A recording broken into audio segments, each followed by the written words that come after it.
What's up, Pod Pals? It's your buddy Adam, and you are listening to Podcasting Business School. It's the show where I teach podcasters how to love their podcast like a hobby and build it like a business. We are here today doing a podcast audit with my brand new pod pal, Kara, from the Bookish Flights podcast. Kara, welcome to the show. Thank you so much for having me, Adam. All right, let's dive right in. I'm ready to get to work for you here. We need to set a goal. I need a target to aim for. Let's say you and I are meeting up 6 months from today. If something was said today that like lit you up, you implemented it, and we've gotten some great results between now and 6 months from now, what might that look like? What would be a great 6-month goal to kind of work towards today? Yeah, I'm really hoping to get into triple digits with my downloads for the podcast. Been doing it about a year and a half, and I feel like it's just kind of hanging out at a steady level here. So I'm really hoping to use your word, put some momentum back into it and really help grow that. And after listening to many of your episodes, I think I might need to go towards also building an email list. I don't have that yet. So Okay. really getting that going and utilizing it. Like I have some emails been collected, but I'm not utilizing it at this point. Okay. You're speaking my language. You're saying all my love language words: email list, podcast growth. Okay.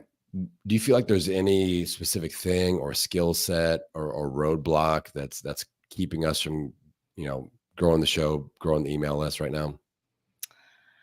I mean, I think my biggest thing I'll usually hang my hat on is time, finding time to do it. Home life is pretty busy with 3 kids. Yeah. So Yeah. really just making sure I pull myself back a lot because I want to make sure I can do a good, spend a good amount of time on something and do a good job with it. And I don't want to just throw something out there to throw something out there. And then it just kind of, I don't have the time to put towards it. So I think that's probably my biggest factor, but that could also be like mentally, like I probably have more time than I think, just knowing what's going to be how I spend my time well.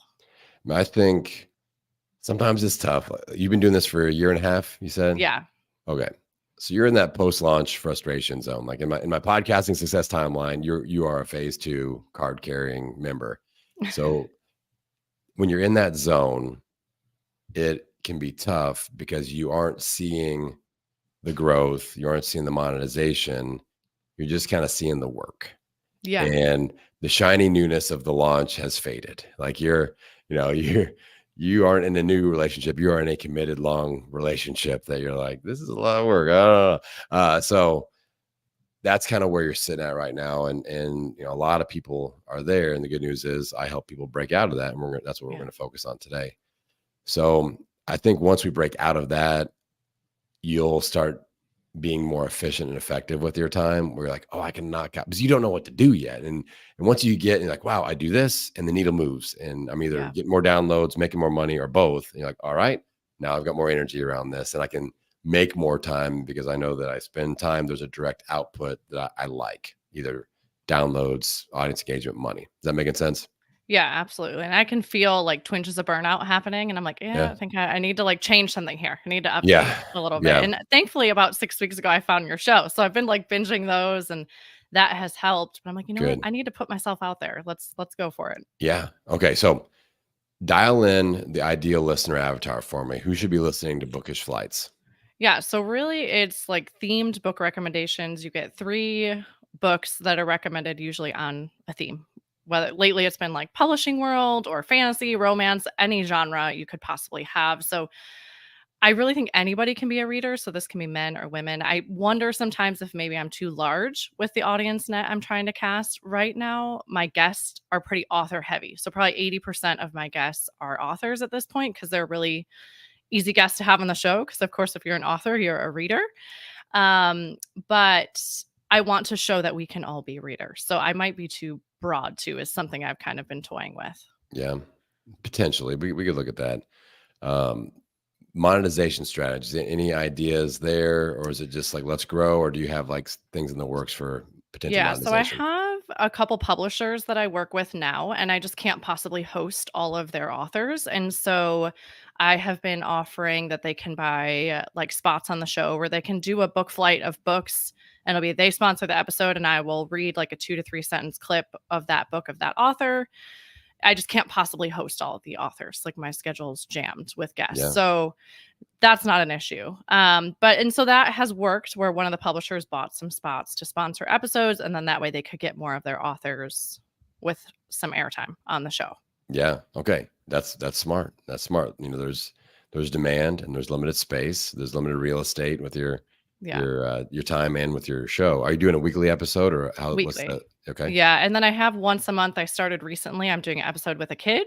So like an episode for the kids from the kids where they come on and talk about 3 of their books. And that seems to be going really well. I've gotten great feedback on that. Like a lot of parents have reached out saying their kids they've been inspired to read because they're hearing another kid read.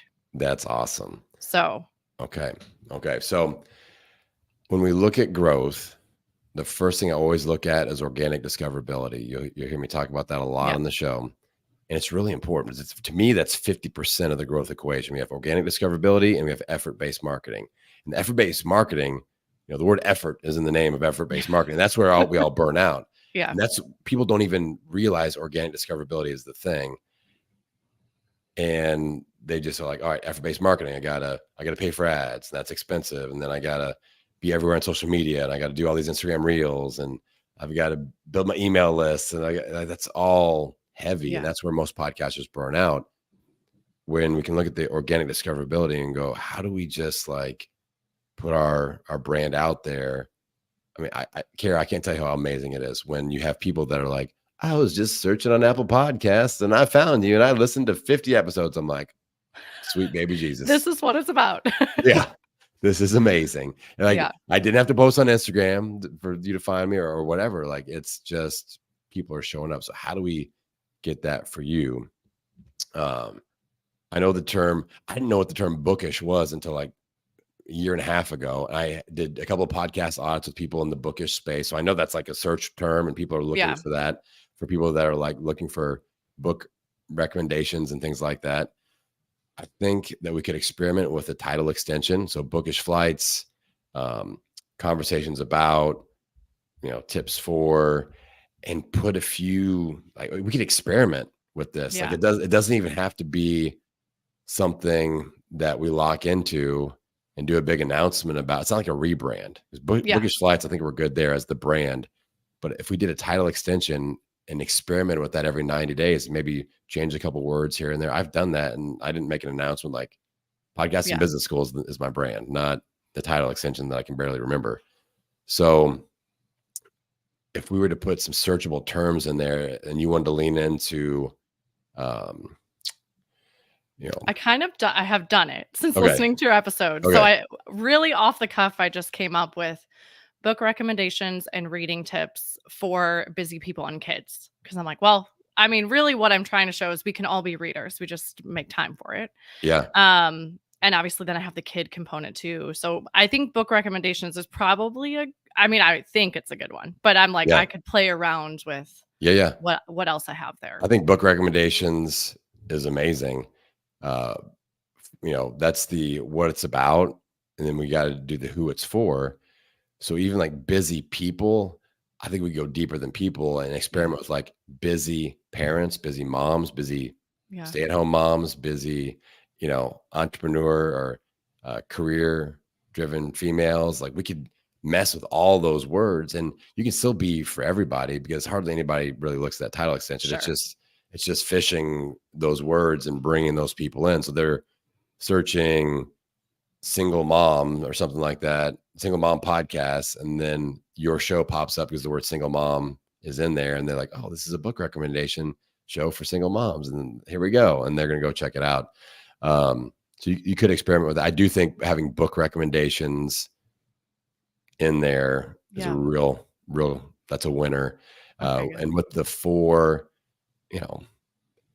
talking to your audience, listening to your audience, or looking at them and going like, are they primarily female or primarily men? Are they, how deep can we go into that niche demographic and kind of call out more of those people to come? Because there are, or you can either look at the audience or you can look at the type of author that you're interviewing. Are they like mysteries? Are they, business authors? Are they self-help? Are they, or is it a little bit of everything? Which is what it kind of sounds like, or do you think that I'll pause there. I mean, do you think that that's true or untrue? Do you feel like you cover a lot of different topics, or do you feel like you hone in on one? Yeah, no, I feel like it's a wide range of genres, and I feel like I was trying to keep it that way, and then that way, like, you might be solely a fiction reader, but you don't need to listen to the nonfiction episodes. Like, there's just enough content out there. Like, you could pick and choose Yeah. what would fit you. Because what you could do, now I'm getting my creative juices flowing here. And this is what I love about podcasting. So many possibilities and so many different Yeah. types of shows. But what you could do is align your title extension verbiage for like the who it's for type of thing, Mhm. those words, with a series of authors that you interview. So like, okay, you're working with this publisher, especially if it's like a sponsored deal, and they're like, we've got business books or business authors, and you're going to do a 3-week series on business book recommendations or meditation book recommendations or self-help, Yeah. book recommendations or fiction, non-fiction, whatever. We can put those words in the title extension for that period of time and kind of marry those together a little bit. That could help. So Yeah. like nonfiction book recommendations, featured. I mean, you could even like, if you are worried about people reading it and being like turned off because um, they're not interested in that, it could be like book recommendations and then like parentheses, um, nonfiction books featured in June 2024. And that's all in the title extension, Yeah. and it's not like a big deal. So you could mess with that a little bit just to try to get some of those. Or if you're like, well, we do a lot of personal growth, nonfiction, and storytelling books or something like that, or business books, you could have that like book recommendations for readers of blah X, Y, and Z categories. So you kind of, you can kind of mess with those a little bit. So is that helpful so far? Yeah, yeah, I haven't really grouped it like that because, like I said, I was trying to intermix, like, say, again, if you're a nonfiction reader, you'll grab an episode here and next week's fiction, and I was trying to Yeah. kind of mix it up that way, but I've never thought about really doing, like, a specific month of spending on that Yeah. And topic. that's your call. I'm just trying to work back into that title extension and go, how do we marry all this up? 'Cause I love it when there's an opportunity to synergize with the organic discoverability, the content, things that we offer, things that we sell. So I would potentially just think about that. I don't think it's like a make or break, but I do think the title extension, book recommendations, and then listing any types of book recommendations would make a lot of sense. So Yeah, and I long think story that makes short, let's do perfect that. sense because I think that, book like you said, bookish flights, like, no one's Googling that, so they're gonna be looking and I was trying to think of, well, what would I Google if I was trying to find a podcast or, go into the search, like, what would I be looking for? And I was like, well, book recommendations for sure, or, 100%. um and that was why I just kinda hit on that, and then I figured I could play around with it from there, Yeah. like you said, so Yeah. Okay. So I feel solid about that. That's going to help a ton with organic discoverability. Make sure you got all those different types of categories of book recommendations mentioned in your podcast host uh, description.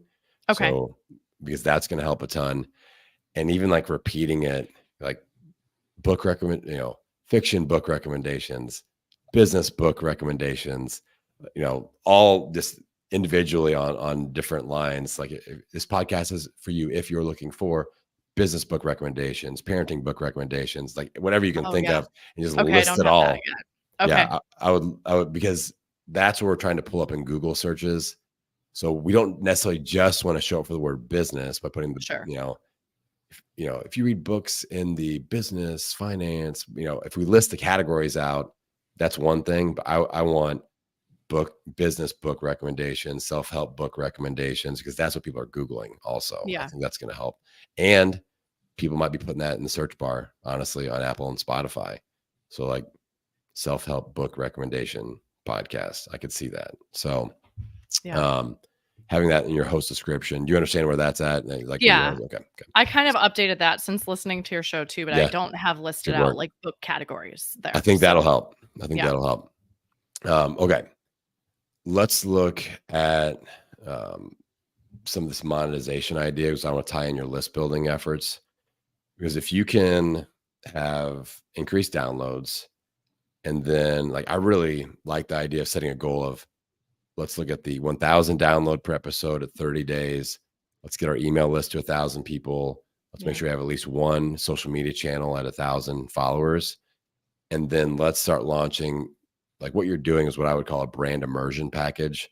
Okay. So all these publishing, I almost said publishing clearinghouses, all these publishers and Ed McMahon's coming to your door with a giant Yeah. check. So Can't offer that yet. all these, oh, you need to have Ed McMahon on the show. So you have these publishers that want to get their authors on shows to promote their books. And you can go, hey, not only can you get a spot on the show, you're going to get exposure to our whatever 1,000-person email list with a newsletter shout out. And we're going to do a custom Instagram carousel or, a LinkedIn newsletter or whatever social media platform. We're going to create content for that as well. Yeah. Then you can raise prices on what you're charging, because they're like, oh, wow, I've got a client that their podcast downloads are okay. And the social media is pretty strong. It's like 8,000. We got 25,000 person email list. I was like, yo, Wow. like, okay, like people want to get in front of that. So why are we not adding that to our little brand immersion sponsorship package? Like, people will pay for 100 downloads an episode at a certain price, but if they get access to 25,000 people via email, let's add that to the mix. So that's kind of the picture I'd work building towards with those 3 channels. Okay. And with your email list growth, like what ideas are you cooking on right now? Or are we starting from ground zero as far as like building that list? So I actually, just because, again, listening to your podcast, I'm like, okay, what could I do? And I was wanting to I have episode 100s coming at the end of Yeah. August. So I was like wanting to do something with that. And so I started with, I don't know if you remember, like Book It from back in the day when you'd get Oh, the hell yeah. personal pan I pizza. go get that pizza. Yeah. Exactly. And so I'm like, well, I can't give personal pan pizzas to everybody, but I thought, what if I do like a summer reading challenge for families and kids? Like adults can do it, kids can do it. And so I made that. And I sent it to like the 50 people I have on the email list, but I also posted it on my social media. And so, but you had to like give your email to get the tracking forms, right? And to get all of that. So I just kind of kicked that off so far because I figured, well, that will get me started. Like it'll be I this love fun it. challenge. You have till episode 100 to do it. And then we'll announce the winners at that episode or whatever. Yeah. Surrounding that. I love it. I mean, you could show off, people's progress on social media or give them like little shout outs in the show. Love, so creative. That's awesome. Okay. And shout out to Book It, personal pan pizza. And it's Pizza still Hut. going on, but their summer program is full, so you can't even join it. So if you need to, you can join Bookish Flights. Book it. I ate me some pizza growing up. Yeah. Those books. So no, I think that's awesome. I think there's an opportunity for maybe like even like a book club episode potentially, where you could tie this in and charge more to be a featured book for your book club episode from these publishers. And go, okay, so-and-so's interview is happening in early June. They're going to be our featured book for, August or September. And they're going to be our book club book, and for X amount of dollars. So you lump all that in, and then you do an episode where people will have read the book or they are reading the book, and you discuss on the show with your audience. It's always a win. We pull audience members on the show, always a win. And have like Oprah's book club discussion or whatever right there on the episode. I think that's in price of admission. Email, got to get the email list. So they got to opt into your email list. And, if you got a whole bunch of people, you could always be like, I'm going to pick 10, or you can be like, apply to do it, or just be happy with whatever you get. You get 4 people to sign up for it. All right, let's go. You 4 are coming on. We're talking about this book. I think that could be really interesting. Again, you can tie it and bundle it into the whole, the package that you're pitching to these publishers. I like that quite a bit, but I think that you could also be grabbing like audio book recommendations from your listeners. I think that would be a cool way to hear listener voices on the show as well. Like, use this SpeakPipe link to send me your summer reading book recommendation, or an author that you want me to feature on the show, or something like that. And they can record the little 30-second clip and be like, this is Adam from Missouri, and I really love, Mike Michalowicz, and I think you should have Mike on the show. And my favorite book is Profit First, and you guys should all check it out. And so it's always cool for listeners to hear themselves on the show, and they kind of nerd out and fangirl out or whatever you call them. Like, that was me. My voice is just on the show. So little ideas like that, I think that could help quite a bit. But like email list building wise, another idea that works in your niche specifically, I've had clients do this, is curated content. So behind an email opt-in, you're 100 episodes deep now, you can curate, like if you are a fan of fiction books, here's my Google Doc or my whatever that has them all categorized with Spotify and Apple links of all, or here's my Spotify playlists of all the fiction episodes, all the personal growth episodes. I already have that too. Yeah. That could be really easy. Yeah. And just put that behind a little email opt-in, and then you're curated that content and make it easier for them to binge listen. Downloads go up. Prices for brand immersion goes up because downloads go up. So you're kind of creating a unique opportunity to allow your ideal listeners to binge on the stuff, the exact stuff that they want. That making sense? Yeah, I already have that too, because I send that for like to be a guest on the show. I send you an idea of like what other book flights have been. So it's already listed out by like fiction, nonfiction. So all I would have to do would be to add links. Like it would be really simple. Yeah. Okay. And I like that. That's a huge win. I mean, that's a win for them because it makes it more efficient, for them to binge listen, which is what we always want. Downloads, that one person that's like, I kind of like this show. I've listened to a couple episodes. Now they're like, whoa, this is awesome. I'm binge listening on all my favorite types of book recommendations. I've got my shelves are stocked because Kara hooked me up with this curated content. And you're just making it easier for them. So I think it's a nice lead magnet, because you could have 1,000 people do this, in one day. And it's not like, oh, that took me an extra. There's no limit to the amount of people that can do this. You could run ads to that. You could talk about it on the show. Simple. So yeah. Okay. I really like that. That seems really attainable. Yeah. And just like when you look at lead magnets, I look at them in two categories. I've got the kind of that category that's like, I call it a quick win lead magnet, like with the curated content. Doesn't matter how many people sign up. You could do as many, put as many people on the list through that as you want. And no limit. Then the other side is the more experience-based lead magnet. That would be the book club. That would be having a group of listeners come on and it's smaller batch.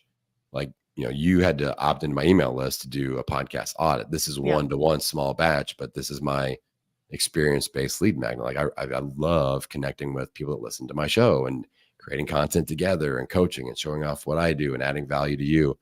So if you had like a small group and they got to connect with you, and maybe you surprise them and have the author pop in. That's or what I was like thinking that. too. Like that could be really cool. Like they can have Q&A with the author, which is cool. Yeah. Yes. And that's huge. Now, maybe it's a 2-part episode where the first part is like the conversation about the book, and then the second part is the Q&A with the author or something like that.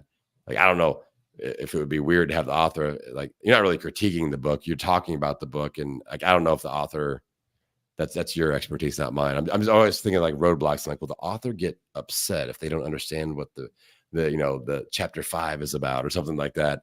But no, I think that run with that idea. And like one of the superpowers of podcasters are that we can provide access and connect our guests to our audience. And the guest is always really psyched to connect to the audience, because that means more book sales.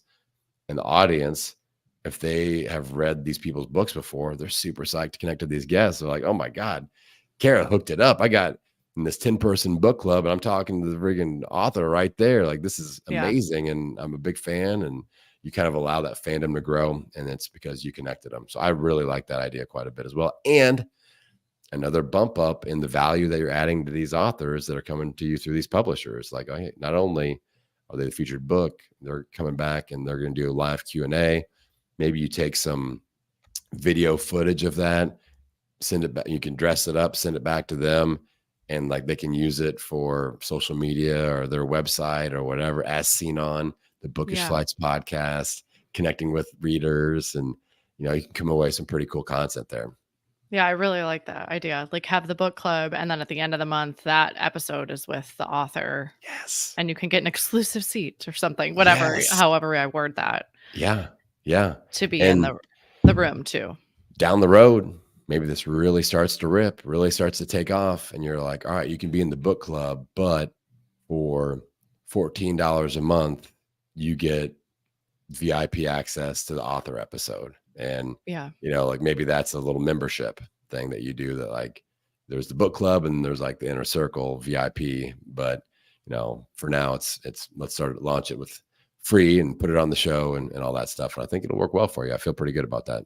Cool. Yeah. Yeah, I kind of thought I ran like a beta group last year of doing a book club with people I didn't know because I'm like, well, I mean, book clubs are kind of hard, especially like I feel like they work because you know people and you become Yeah. friends. And so I did it online and like people didn't know each other and it felt kind of flat. But I think the idea of bringing in the author where that can be like this engaging conversation and they have a chance to ask questions to them, that Yeah. could be a totally different spin on it. Yeah. Yeah. So I've got, like, I read all like the Jack Reacher books and everything. Like, Mhm. so like I could see myself aligning with other readers of that genre, that author, and be like, wow, like Yeah. let's nerd out about this book. Yeah, and I could pick So, different genres too to kind of see what works, what yeah. seems to hit better with Yeah. the audience. And okay, yeah, I really like that. Thank you. Winner. I told you, so we're gonna have at least 17 ideas today, Kara. Yeah. I think we nailed it. Okay, I want to make sure that we can shout out your brand, your website, how to get a hold of you if people want to join your book club. They want to kind of get plugged into your brand and your show. Where should we send them, Kara? Yep. So Bookish Flights, you can find us on Instagram, on Facebook, it's at Bookish Flights, and it's also at www.bookishflights.com. And you can find all the themed book recommendations that are on the show on the website there with some of your favorite authors. You can find out what they're reading too. Awesome. All right, Pod Pals, get out there and support Kara. Check out Bookish Flights and hit that subscribe button, download a few episodes and leave a 5-star rating and review. All right, Pod Pals, I appreciate you for tuning in. If you want to do a podcast audit just like Kara, head on over to my website, www.podcastingbusiness.school. Click on the freebie button, hop on my schedule before it fills up. Summer is filling up, y'all, and you can come on the show. All right, Pod Pals, appreciate you. Kara, appreciate you for coming on. And with that, I'm going to send you all out into the world, wishing you health, happiness, and many downloads. We'll see you next time. Thank you so much.